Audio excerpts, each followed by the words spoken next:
So job application और employment application, तो basically हम लोगों ने दो टर्म्स देखी, जॉब सीकर यानी कि जो जॉब ढूंढ रहा है, और एम्प्लॉयर यानी कि जो जिनको मैनुअल लेबर, जिनको लेबर की रिक्वायरमेंट है, वो लोग हम उनको बोलेंगे हम लोग लेबर। तो जॉब अप्लाई हम लोग करेंगे तो we should be having ready biodata. तुमने बोला बायोडाटा यानी कि short and sweet description of the person, of the job seeker. उससे थोड़ा डिटेल में रहेगा रेज्यूमे, और एकदम डिटेल डिस्क्रिप्शन रहेगा किसमें, करिकुलम वाइटे में। Okay, weightage according to the state board 7 marks. तो एक एग्जाम्पल हम लोग लिख रहे हैं। ओके, इसके साथ में फॉर्मेट भी आपका रेडी हो जाएगा। ओके, यस, क्वेश्चन लिखिए।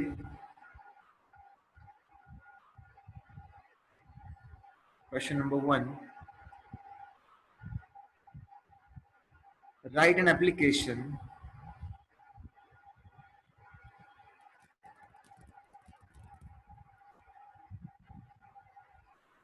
for the post of an English teacher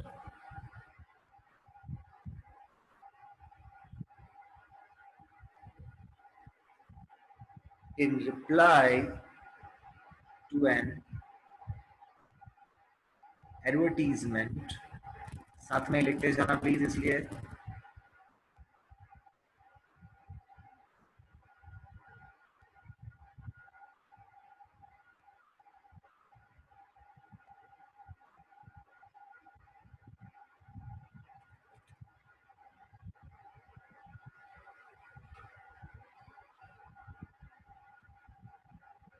in reply to an advertisement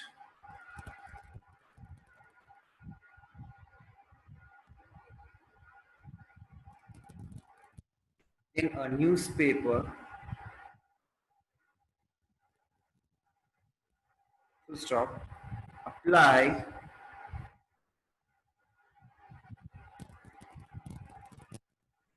with detailed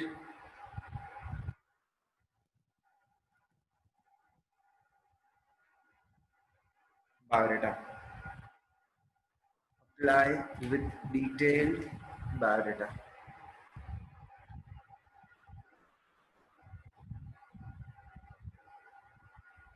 clear बच्चों? Yes sir. Return? Yes sir. Okay, अभी फर्स्ट ऑफ ऑल जैसे हम लोग नॉर्मल लेटर लिखते हैं, नॉर्मल फर्स्ट क्या रहेगा, तो सेंडर एड्रेस। ओके, यहाँ पे सेंडर एड्रेस, तो इसमें एप्लीकेशन एप्लीकेंट का डिटेल्स हम लोग लिख सकते हैं। ओके, जो है वो, okay, first right the name. Example में लिखूं जैसे कि राज शर्मा नाम हुआ, उसके बाद एड्रेस पूरा। Okay, we can write anything, let's say 15 ABC apartment, every address line should end with comma, let's say Maladi, Ahmedabad, and you can even write as koi pin code। After that ये sender address हम लोग लिख लें। Sender address लिखने के बाद you need to write the date, full date. Okay, full date यानी कि अगर हम लोग आज अप्लाई कर रहे हैं तो 2 जुलाई 2020। Okay, it should be full date. इतना क्लियर बच्चों? तो यहाँ पे क्या लिखा हम लोगों ने, सबसे पहले सेंडर एड्रेस, फिर यहाँ पे तो full date. next will be what?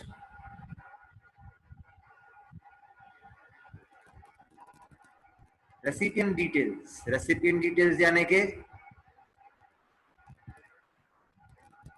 Receivers, किनको भेजना है हम लोग को, रिसीवर्स डिटेल, किनको अप्लाई कर रहे हैं हम लोग। ओके, तो अगर यहाँ पे एग्जांपल मैं बोलूं आपको कि we are applying as English teacher, right, that means English teacher को अप्लाई करेंगे तो हम लोग किनको रेफर करेंगे, to whom, to the Principal. Yes exactly, कोई स्कूल के प्रिंसिपल को हम लोग रेफर करेंगे ना यहाँ पे। अगर स्पेसिफिकली कोई कंपनी है, अगर कोई लेट्स से अकाउंटेंट पर्सन की रिक्वायरमेंट है, कंपनी में कोई अप्लाई कर रहे हैं, तो will be pointing to the HR manager.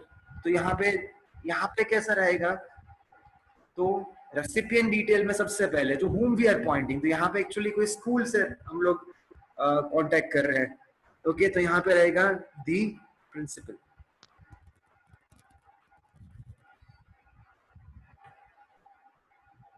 To the principal, to लिखता नहीं हम लोग, ओके, सिर्फ दी प्रिंसिपल, फिर स्कूल का नाम, यानी कि एग्जाम्पल कोई भी, स्वस्तिक हाई स्कूल, कॉमा, फिर स्पेसिफिक एरिया, और यहाँ बोल दो इसको मैं अहमदाबाद, वापस 3800, कुछ भी यहाँ पे हम लोग लिख सकते हैं, स्पेसिफिक स्कूल। ओके, ये हो गया recipient details, that is receiver details. उसके बाद क्या रहेगा, that will be the subject. यहाँ पे रहेगा सब्जेक्ट में आपको फिक्स ही लिखना है, application for the post of, इतना फिक्स ही रहेगा। देखिए इतना फिक्स ही रहेगा सब में। आपको यहाँ पे फिर मैं अगर अंडरलाइन कर रहा हूँ, अगर fill in the blank, application for the post of, यहाँ पे क्या है, इंग्लिश टीचर, Yeah. राइट। अगर कोई स्पोर्ट्स कोच के बारे में है तो application for the post of sports coach, application for the post of music teacher, application for the post of an accountant, so and so, application for the post of computer operator, application for the so and सो, जो भी रहेगा application, यहाँ पे सिर्फ आपको सिर्फ यही details add करनी रहेगी। ये तो कॉमन रहेगा, subject application for the post of so and सो। इतना क्लियर बच्चों? Yes. ओके, अभी लिख लिया आप लोग सब लोगों ने? Yes, sir. Yes, sir. और यू वांट स्क्रीनशॉट कैसे करोगे? लिख रहे हो, लिखते जाओ साथ में ही। विल रीच टिल सब्जेक्ट के बाद बेसिकली रहता है सैल्यूटेशन यानी कि हम लोग ग्रीट कर रहे हैं। Okay, either you write sir और you can write as respected sir और मैम। ये हो गया, इसको क्या बोलेंगे हम लोग, ब्रैकेट में लिख रहा हूं सैल्यूटेशन। ये ब्रैकेट्स लिखने नहीं है आपको, प्लीज नोट, ये आप हम लोग की नॉलेज के लिए है। अभी इसके बाद हाउ वी विल रिप्रेजेंट, ये पैराग्राफ जो है ना, that will be most common, जो मैं पर्पल से भी लिख रहा हूँ, पर्पल कलर से लिख रहा हूँ, विल बी, वो सब में आपको कॉमन ही लिखना है, please note. Okay,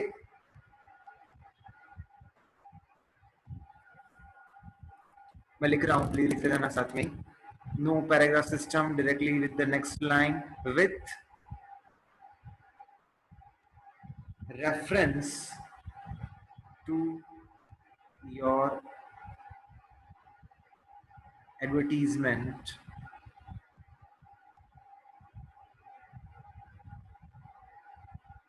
in the Times of India dated यहाँ पे आपको ब्लैंक लिख रहा हूँ, यानी कि डेट डालनी है अपने हिसाब से। अगर मैं अप्लाई कर रहा हूँ आज 2 जुलाई को, दैट मीन्स के ऑलरेडी एडवर्टीजमेंट पहले की रहेगी ना, और इतनी पहले की भी नहीं, मतलब 3-4 days ago, ओके एटलीस्ट। तो यहाँ पे मैं लिख लेता हूँ let's say dated on 29th June 2020, okay. ये आप अपने हिसाब से फिल कर सकते हो, comma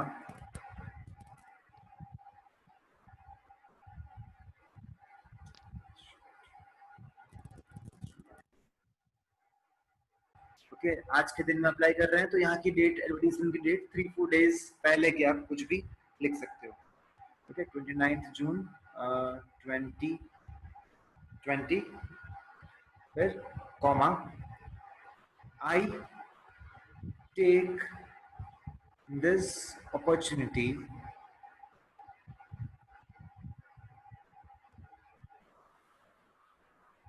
to send in my application for the above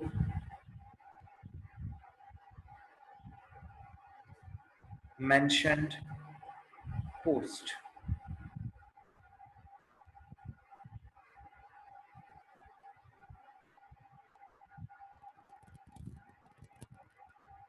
I have the necessary qualification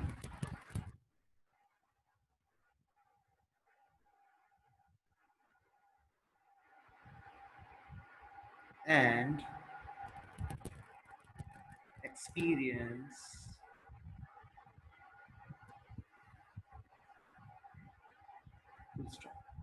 please find my detailed biodata for your kind consideration. ये पूरा कॉमन ही रहेगा, हम लोग यहाँ पे जो ये पैराग्राफ हम लोग लिख रहे हैं it is more common. Continue अभी हम लोग देखें सबसे पहले, ओके इतना हुआ, इतना लिखा, उसके बाद हम लोग मेंशन करेंगे अभी will write complete biodata. Biodata के अंदर क्या क्या डिस्क्रिप्शन हम लोग को लिखना है वो आपको मैं बोल रहा हूँ, ओके। तो एक हेडिंग हम लोग दे रहे हैं यहाँ पे, that is biodata. Next line, either you can write at the center or at the left hand corner, that is fine, biodata।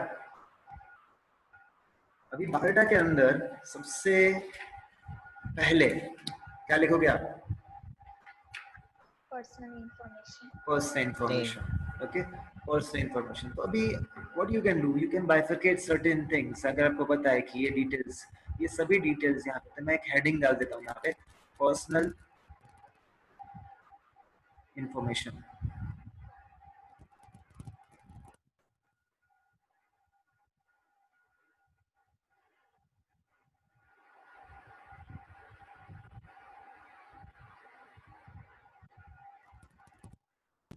Sir capital letter में लखो। No not required, okay. Personal information, इसको आप normal letter में भी लिख सकते हो, मैंने कैपिटल में लिखा है। और इवन अगर आप नॉर्मल लेटर में लिख रहे हो तो अंडरलाइन करो तो भी चलेगा, पर्सनल इंफॉर्मेशन, ओके।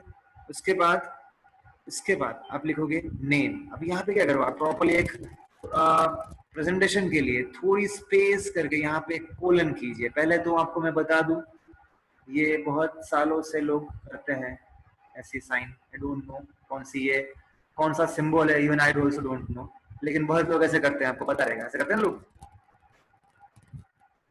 ऐसा सिंबल्स रहता है, ओके। तो इधर यू, अब बेटर वे करना है क्या है बाइफर्केशन के लिए, यूज कोलन यूज कीजिए, ये कोलन है, ओके।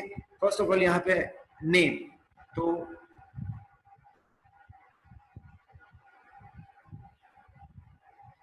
फिर एज, यहाँ पे देखो आप colon to colon proper match रहेगा। ओके, आप यहाँ से भी लिख सकते हो प्रॉपर, साथ में मैंने थोड़ा दूर लिखा है, जैसे कि यहाँ से लिखूँ ना, 24 years। फिर DOB यानी कि डेट ऑफ बर्थ, अप्रोक्सीमेटली आप अभी 2020 पे अप्लाई कर रहे हो, तो बॉर्न कौन सा ईयर रहेगा? अप्रोक्सीमेटली 1996। थोड़ा बहुत डेट कैलकुलेशन पे यहाँ पे प्रॉपर रहना चाहिए। अगर हम लोग एक्सपीरियंस है तो वो भी गैप थोड़ा बहुत रहेगा। अभी एक काम करते हैं, अभी यहाँ पे जो डेटा की हम लोग बात कर रहे हैं, तो we are already qualified and we are also experienced. Okay, तो यहाँ पे अभी 24 इयर्स है, तो बट नेचुरल की बर्थ डेट रहेगी मेरी on average year will be 1996। यहाँ पे कुछ भी लिख सकता हूँ मैं, 2 मई 1996। फिर languages known, languages known. Okay, so you can either write English, Hindi, Gujarati, ये हो चुका। उसके बाद you can write as your mother tongue,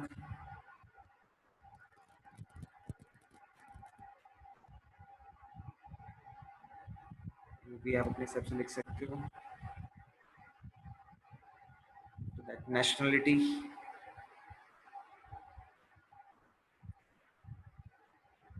Indian, और लास्ट में हम लोग लिखेंगे दैट इज कॉन्टैक्ट नंबर यहाँ पे।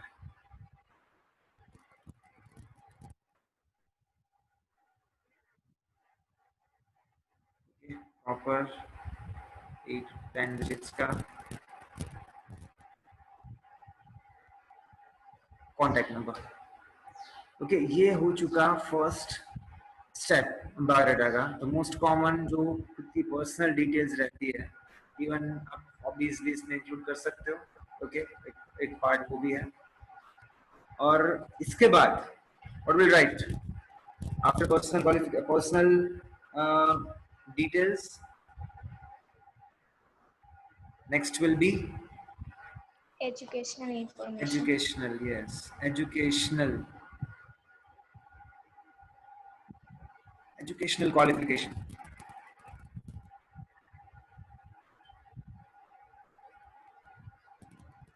इसमें आप क्या करो, एक बेटर प्रेजेंटेशन के लिए क्रिएट, इसको टैबुलर फॉर्म में आप बनाओ, टैबुलर फॉर्म में proper.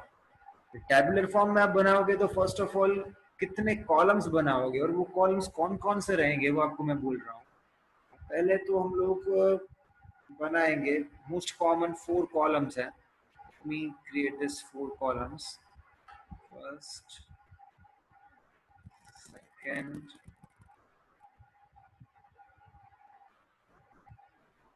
Third and last 4th।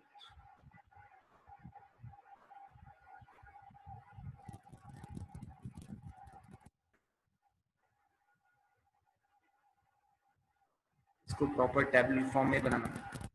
First column में लिख रहा हूं मैं, जो हेडिंग रहेगा it is qualification.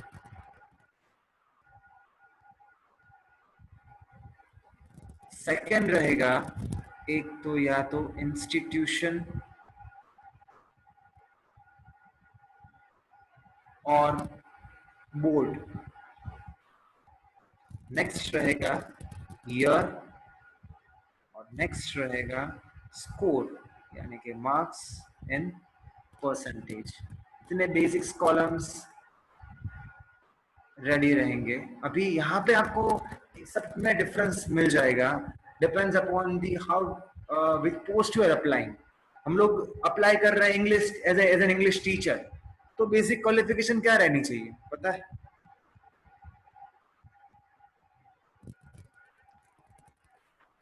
Yes,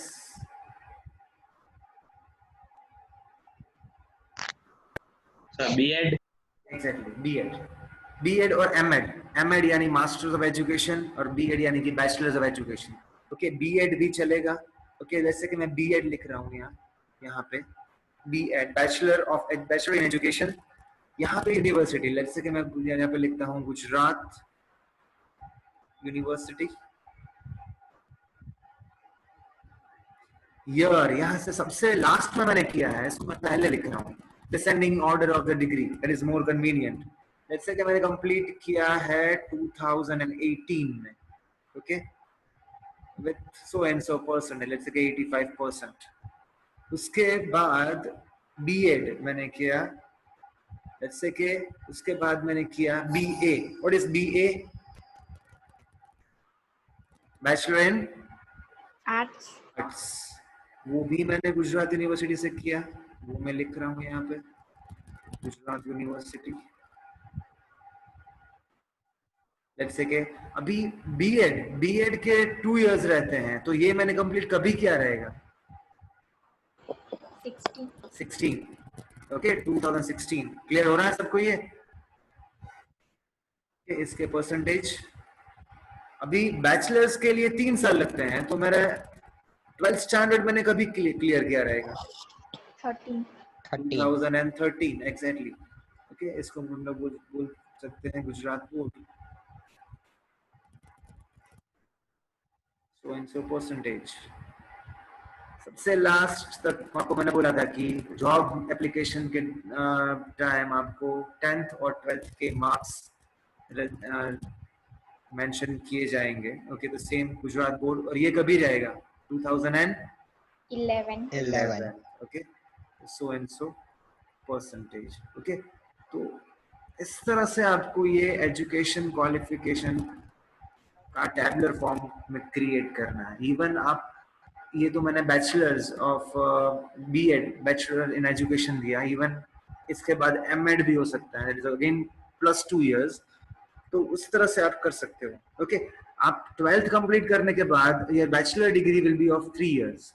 okay, आपको पता है कैसे बोर्ड और 12th के बीच में 2 इयर्स, फिर 12th के कंप्लीट होने के बाद जो ग्रेजुएशन डिग्री रहेगी that will be of 3 years. इसलिए आपको वो बेसिकली चेक नहीं करेंगे, लेकिन अगर सामने अगर आ गया, इतने तो कोई इयर्स वगैरह कोई चेक नहीं करेगा, लेकिन थोड़ा बहुत अगर क्लिक हो चुका तो हम लोग के साइड से we should be very safe.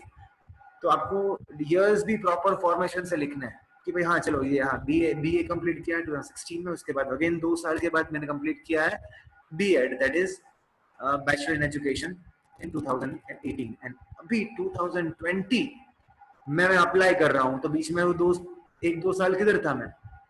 Experience. Clear हो रहा है बच्चों? Yes sir.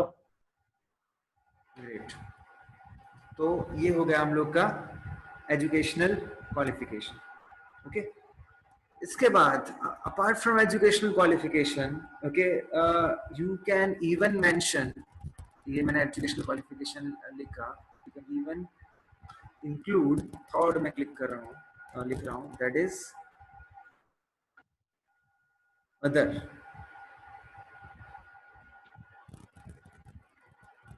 क्वालिफिकेशन।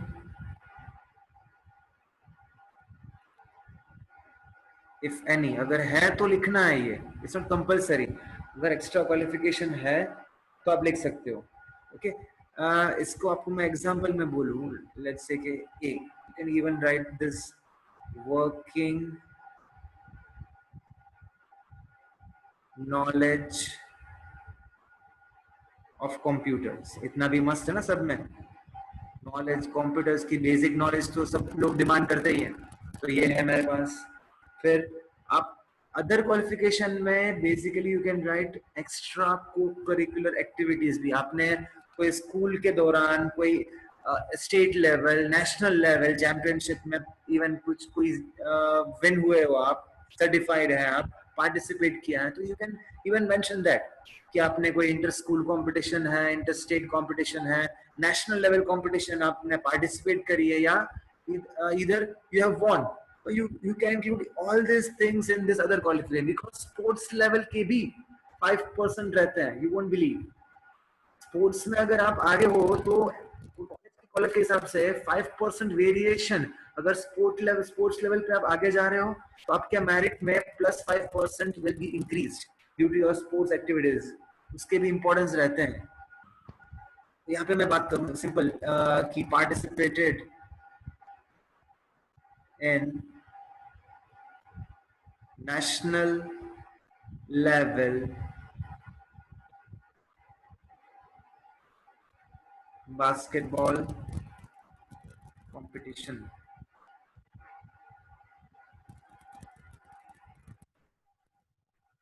ओके, तो ऐसे लिख सकते हैं हम लोग other, you can right anything.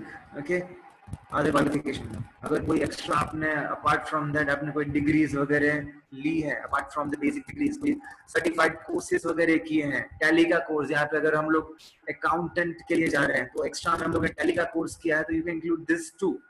अगर आपने और कोई even you are masters in some graphics design तो आप ये भी लिख सकते हो, तो आपका एक्स्ट्रा कुछ भी है यहाँ पे आप लिख सकते हो, मेंशन कर सकते हो। इसके बाद हम लोग बात करेंगे fourth, that will be our work experience।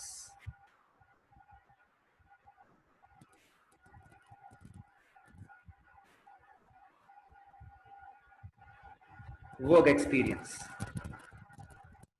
अभी वर्क एक्सपीरियंस में मुझे पता है कि 2018 में मैंने कंप्लीट किया है, 2020 को मैं अप्लाई कर रहा हूँ। ओके, तो मैक्स टू मैक्स 1.5 years का एक्सपीरियंस मेरे पास रहेगा। यस और no? Yes, sir. Yes, sir. इसमें दिखाने के लिए 8-10 पॉइंट नहीं लिखने हैं। Again don't write 5 to 10 points कि मैं 2 मंथ्स यहाँ पे हूँ, 2 मंथ्स यहाँ पे हूँ, ये 3 मंथ्स मैंने यहाँ पे काम किया। Will is it that convenient or working at one company is more convenient? One company. अगर 3-4 महीने एक्सपीरियंस लिखोगे तो ये सीधा रद्दी की तरफ पूरा एम्प्लॉयर क्या करेगा, फेंक ही देगा। पता है वो 3-3 महीना ही रहता है सब जगह पे, तो मेरे यहाँ पे क्या खा टिकेगा कोई जगह पे। इसलिए एक्सपीरियंस ना अगर लिख रहे हो, अगर आप नॉर्मल भी कहीं जॉब कर रहे हो तो ऐसा नहीं कि 2-3 महीने में you are just expecting for some very hike, आपको नहीं मुझे सैलरी बढ़ जानी चाहिए, ऐसा है वैसा है, नहीं हो सकता वो। You need to work more in a specific company, after that company will look after you. अगर आप थोड़ा बहुत परमानेंट हो जा रहे हो तो कंपनी आपकी तरफ ज्यादा देखेगी कि हाँ ये चलो ये बंदा बहुत सालों से काम कर रहा है, he is a very loyal and he is very long working, बहुत टाइम से काम कर रहा है यहाँ पे, तो वो एक्स्ट्रा कुछ बेनिफिट आपके यहाँ पे सोचेगी कि चलो ये टाइम पे इनको इंक्रीमेंट ज्यादा हम लोग देंगे क्योंकि ये बहुत सालों से काम कर रहा है, डेडिकेटेड है। लेकिन अगर हम लोग जॉब एवर चेंजिंग जॉब, 8 महीना हुआ, 6 महीना हुआ, जॉब चेंज किया, यहाँ से हुआ, यहाँ से हुआ, यहाँ से हुआ, तो बहुत ही डिफिकल्ट रहता है जॉब सर्चिंग के लिए। ओके, इसलिए यहाँ पे अगर 1-1.5 साल की बात है तो मैं सिर्फ एक ही पॉइंट लिखूंगा यहाँ पे, जैसे कि मैं एक करके लिख रहा हूँ, और इवन ऐसे लिखूंगा कि एट प्रेजेंट, मतलब काम ही कर रहा हूँ, अभी तक छोड़ी नहीं है एक भी job. Eight present working with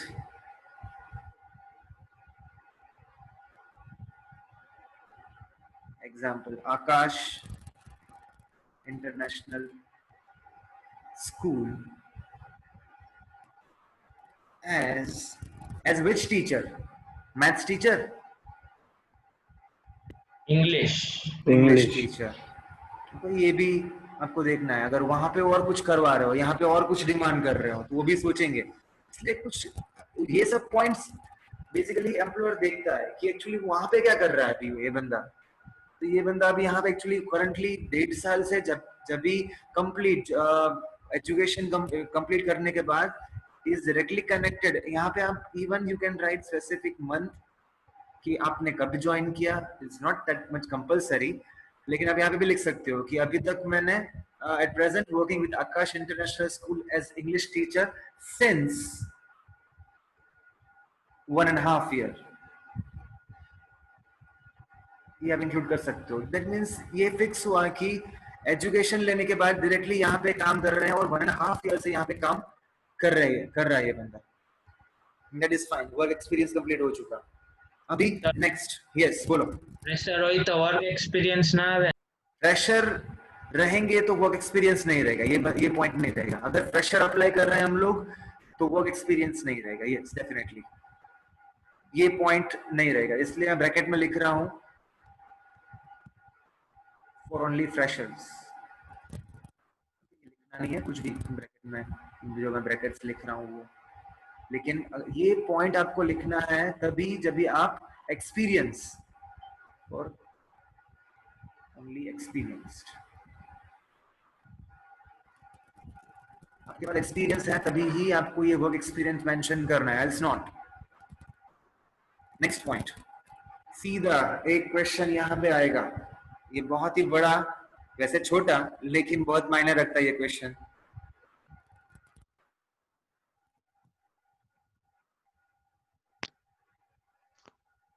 reason for change आपको पूछेंगे, इवन फर्स्ट इंटरव्यू पूछेंगे कि भाई क्या रीजन था आप वहां पे जॉब छोड़ रहे हो, छोड़ दिया या छोड़ने वाले हो, फॉर विच रीजन। तो आपको क्या लिखना है, आपको कोई स्टोरी नहीं करनी है, आपको किसी को पिन पॉइंट नहीं करना है, आपको सिर्फ यहाँ पे ये रियल लाइफ में भी आपको यही करना है। अगर आप अनसेटिस्फाइड हो कोई कंपनी से, अगर आपको कुछ प्रॉब्लम्स है कंपनी से, तो यहाँ पे प्लीज आपके इमोशन शेयर नहीं करने हैं। यहाँ पे अगर आप अनसेटिस्फाइड हो तो just better leave that employer, और दूसरे 100 मिल जाएंगे। लेकिन यहाँ पे उसका रीजन देना है कि ये बंदा यहाँ पे ऐसा था, ये वो ऐसा था, ऐसा कुछ यहाँ पे नहीं करना है। खुद के पॉइंट ऑफ व्यू से सोचो तो रीजन फॉर चेंज यानी के for better prospects, for better prospects यानी कि मतलब what does this mean for better prospects? हाजी तरक्की करूँ हूँ। Yes, growth. In short, यहाँ पे for better prospects यानी कि for personal growth. आप यहाँ पे पर्सनल ग्रोथ भी लिख सकते हो, ऐसा नहीं क्या you can not right this, even you can right for personal growth. क्या कि अगर आपको आप सेटिस्फाइड नहीं हो, आप सैलरी सेटिस्फाइड नहीं हो या वर्क सेटिस्फाइड नहीं हो, if you want your personal growth, खुद का पर्सनल ग्रोथ यानी कि ऐसा नहीं कि खुद की सैलरी ज्यादा होनी चाहिए, अगेन खुद का पर्सनल ग्रोथ यानी कि अगर जो चीज मुझे पसंद है उसी में मुझे जॉब मिले, वो मैं काम करूं, तो उसको बोलेंगे एक कि मुझे जो चाहिए वो फील्ड में मैं काम कर रहा हूँ। you can same link up with the example of Sushant Singh. He was very unsatisfied with his work. You can search his history, आपको पता रहेगा। वो उसकी सोच बहुत ही बड़ी थी, लेकिन वो जो काम कर रहा था it was not up to that level. That is why he was very unsatisfied. तो ऐसा भी रहता है कि अगर काम मिलता है कि मुझे अंडर लेवल पे भी कुछ कोई बार काम करना पड़ेगा, तो वो भी एक ऑप्शन रहेगा कि नहीं, ऐसा मन में रहेगा कि नहीं मुझे तो, मैं तो कैपेबल बहुत ज्यादा हूँ, फिर भी मुझे ये क्यों काम मिल रहा है। तो ऐसे भी लाइफ स्टेज हम लोग को पास करने रहेंगे। Clear everybody? Yes sir. Okay, so first वो इसके बारे में पूछेगा, इससे पहले हम लोग मेंशन कर देते हैं इसको यहाँ पे 6th पॉइंट,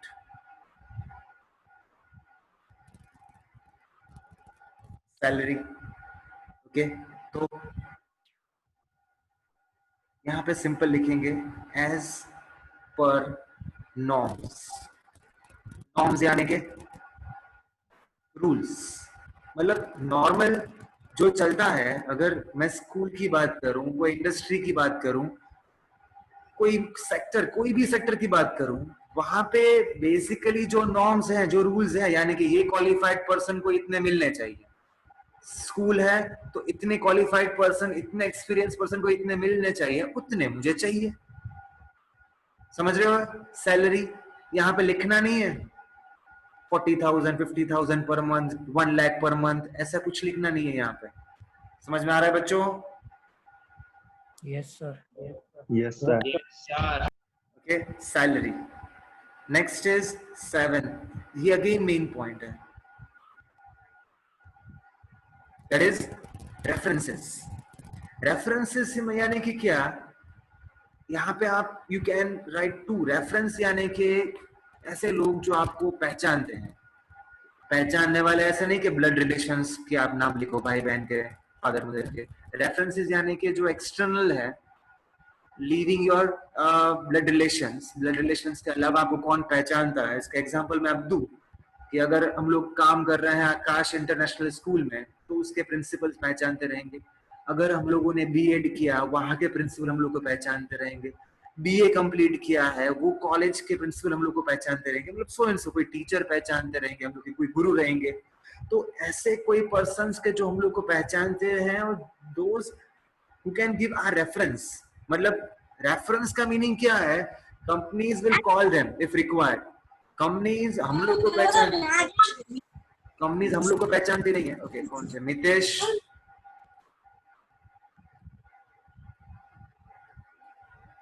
कंपनीज हम लोग को पहचानती नहीं है, इसलिए कंपनीज क्या करेगी, basically what they will do, they will try to contact our references को कॉल करेंगे, रेफरेंस को पूछेंगे ये बंदा कैसा है, nature wise, everything, work wise, XYZ, वो पूरी डिटेल्स रेफरेंसेस से कलेक्ट कर सकते हैं।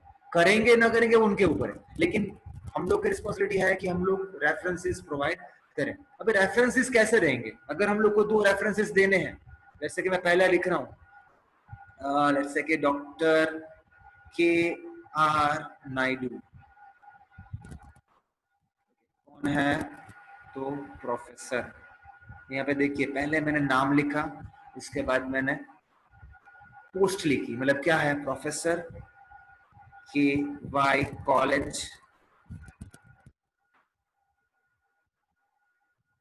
अहमदाबाद, यहाँ तक छोड़ दिया। लेकिन इनको कांटेक्ट कैसे करेंगे, ये नाम से ही तो डॉन बॉन थोड़ी है कोई।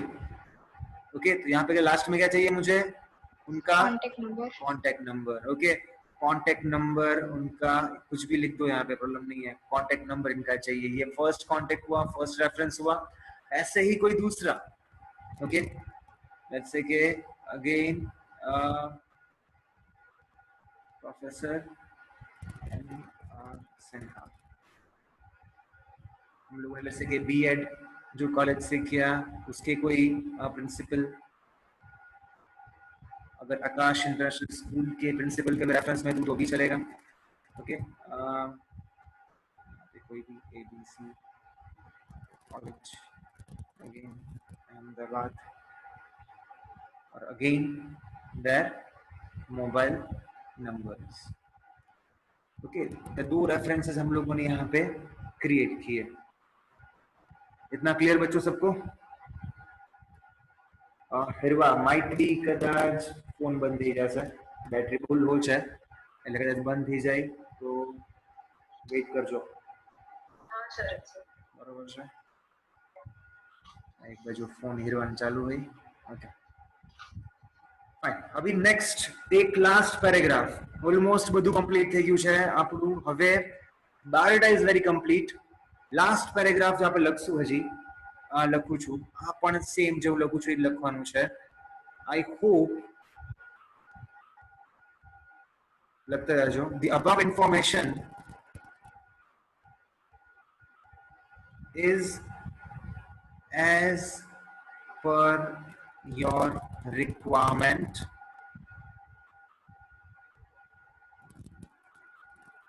પછી I look forward, positive बात करवानी है, I look forward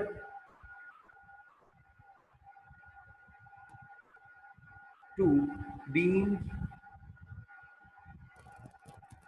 called for a personal interview, stop, if I am chosen।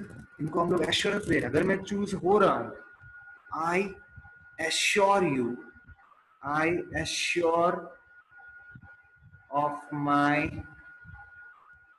best services always। इनको इतनी पॉजिटिवनेस हम लोग को देनी है।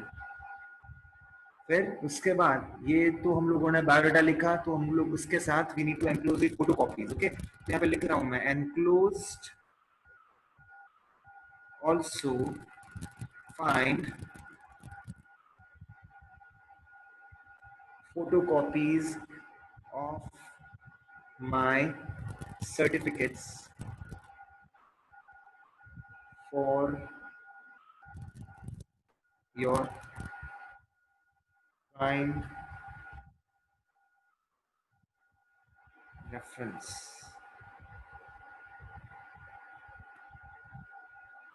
इतना कंप्लीट होने के बाद दैट इज अभी क्लोजर. दैट मीन्स पहले तो मैं यहाँ पे लिखूंगा थैंकिंग यू. उसके बाद क्लोजर यानी कि yours faithfully comma name signature कर देंगे और यहाँ पे सिग्नेचर रहेगा कुछ भी. यहाँ पे फिर नाम और में enclosed as